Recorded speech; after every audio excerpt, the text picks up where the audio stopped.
Okay, magandang hapon sa inyo mga ka-partners. Isang sikat na vloggers ang pumunta dito sa San Vicente, Palawan na si Jay Ong. Bumili siya ng scooter sa Yamaha. Yan, at pinagkaguluhan nga siya ng tao.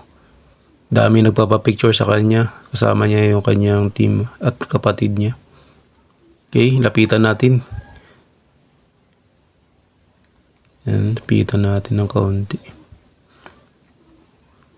Yan si Lo. Yan si Idol Jay Ong. Ganda ng kanilang sasakyan mga kapakners, oh. Kaso nga lang wrong timing sa papapicture sana tayo, kaso nga lang paalis na sila. Ito, pinunan ko na lang yung tropa niya. Ito si Jay Ong, Idol. Wrong timing ang paglapit ko, paalis na sila kaya hindi na tayo nakakuha ng pictures. Sayang, pero okay lang.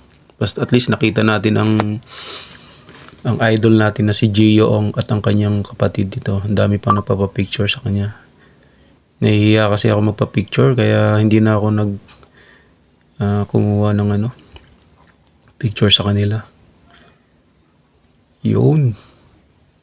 Alis na sila. Okay, hanggang dito na lang tong vlog na to kasi paalis na rin sila. Maraming salamat pala sa pagsuporta kay ka-partners. Sana huwag nyo i-skip ang aking ads mga ka-partners. Salamat sa inyo. Okay, Idol Jay Ong. Ingat sa biyahe. Okay, bye-bye.